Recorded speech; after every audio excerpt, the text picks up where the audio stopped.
Asked him to size up the American League West and what he liked about the top three teams. Here's a bunt that may have come back and hit Cowgill in the face, and it did. Oh, wow. Wow.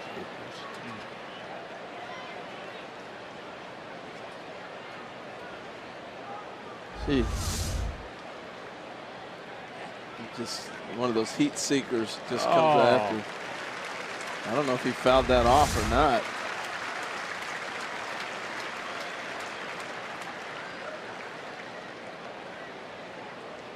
Applying pressure on that wound. Is that looked like skin on the nose just opened up? First base. Yeah, that was ugly. Well, you could hear the home plate umpire say first base, so they're saying the ball did not hit the bat. Now he's saying it went off the bat. That's a tough one to argue if you're the opposing manager. Well, it sounded like he said first base, but then I heard that too. Yeah.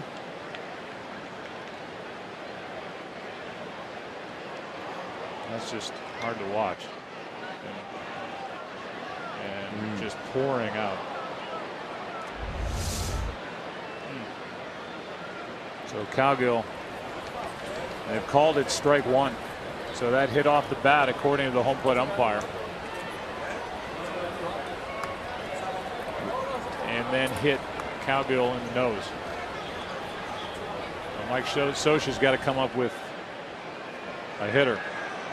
Yeah, I think whether it's a runner on first base or if he's going to have to bunt with the strike, that's going to determine maybe who Mike puts in the game right now. Well, Scioscia's saying it didn't hit the bat, that Conger should be at third, but it doesn't appear that's going to stand. Well, how can Conger be at? He can't go anywhere. The ball's either off the bat and it's foul, or hit the batter and it's dead. Right. Right? Yeah, you're right. Conger's standing over at third base now, going to get instruction from his third base coach Gary DiSarcina. Go back to second base. We will get Efren Navarro.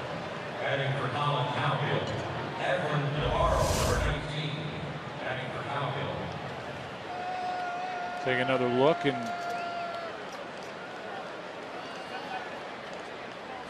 first of all, it was hard to watch the replay. Secondly, it's just impossible to determine looking at it whether that caught the bat or not. Yeah. I mean, he did everything right too. He didn't turn it all the way around. He pivoted. He was in a good position to get out of the way of the ball, and the ball just chased him. Of times with how lopsided this season series has been, and you get an idea that the Tigers have not led very much. Oh man, now Kinsler is hit by the pitch. The second Tiger hit by Bauer, who is kneeling pretty much on the mound right now and hoping that Kinsler is okay. Well, he got Cabrera on the hand. Bauer clearly upset that he's just hit Kinsler up around the head.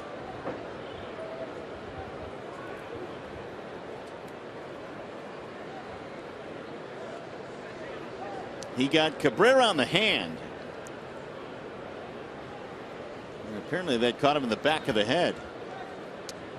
Ian's probably going to try to talk his way into and stay into the game.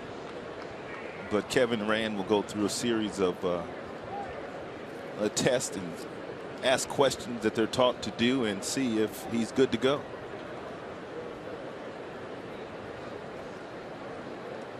Bauer had thrown 14 straight over the plate prior to that pitch. In fact, he threw 12 strikes in the second inning.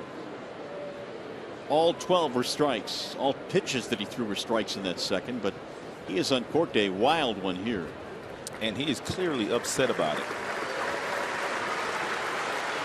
Well, there was no intent there by Bauer. He is hopeful that Kinsler is okay and Ian will stay in the game.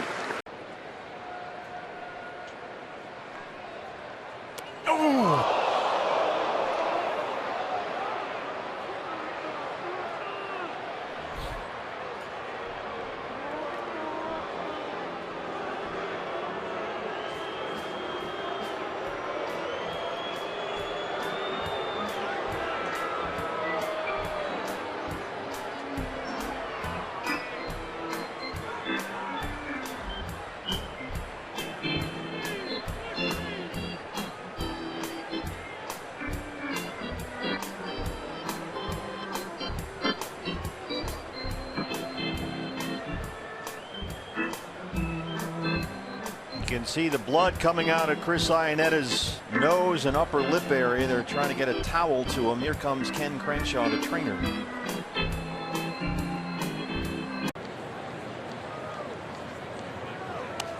Oh my gosh. That ball hit Stanton right up in the face area. It looked like his hands covering his face. He turned into that ball and it caught him right, it looked like up under the helmet, and the Marlins quickly out there.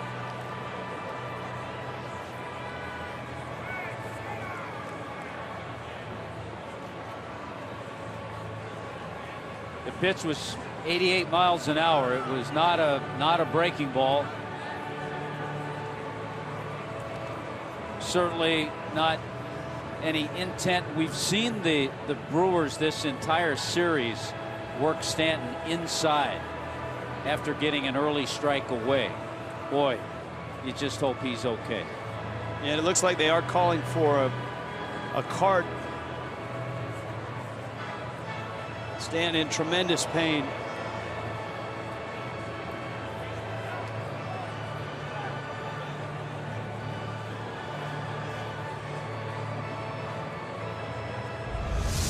Our first look at it.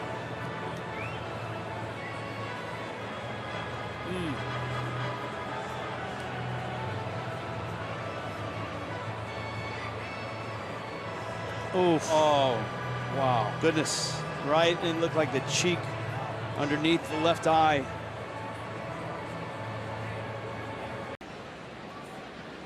The 0-1. Oh, that got him, and it got him in the face. Yep. Oh my goodness. Oh my God.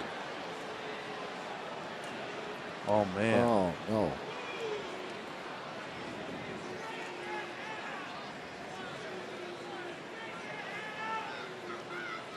I just hope that it got a piece of the helmet before it got him.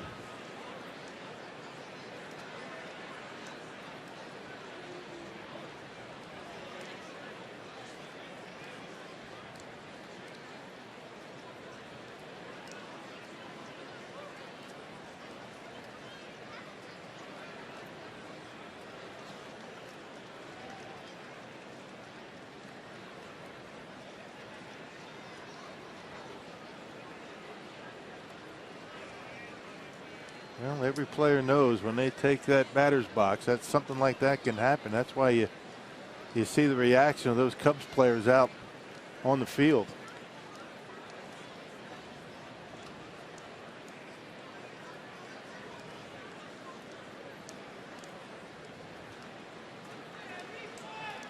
Miguel Montero, the catcher, was immediately motioning to the Brewers dugout to get the athletic trainers out there, as they tend to Gene Segura. I just hope that that pitch got the helmet.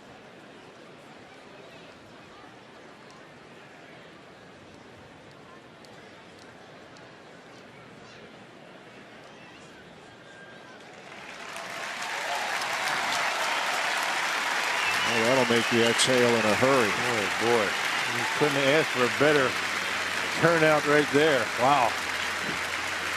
On his feet. Squaring around the bunt. Fastball at 95. It did get the helmet. Did. And thank God for that. And nowhere for him to go. Couldn't get out of the way and got the helmet. And boy, is he lucky it did. Boy. See Montero, he was motioning immediately.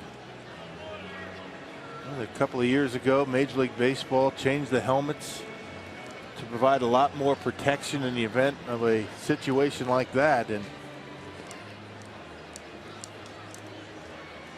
I mean, it's just good to see him on his feet, let alone the possibility that he might stay in the game. They're going through all the protocol now. I mean, you can't look at that, and you've seen, unfortunately, previous examples, and Giancarlo Stanton came to my mind right away. I think they're to anybody's mind who follows this sport. But in the case of Segura, that helmet that absorbed that 95-mile-an-hour fastball from Pedro Strop. Yeah, Major League Baseball very, very diligent in making sure that the concussion protocols are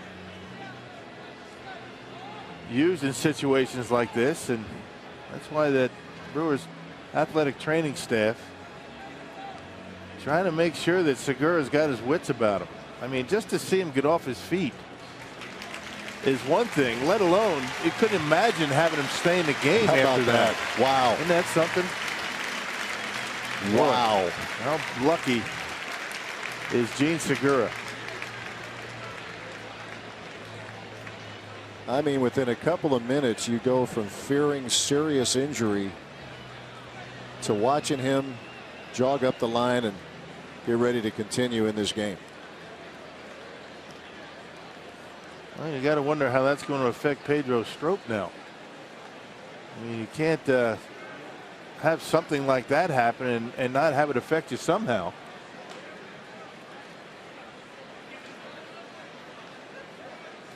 And the bases are loaded with nobody out. And thank goodness Gene Segura is okay. And not just okay, but able to continue. Well, here comes Ryan Braun.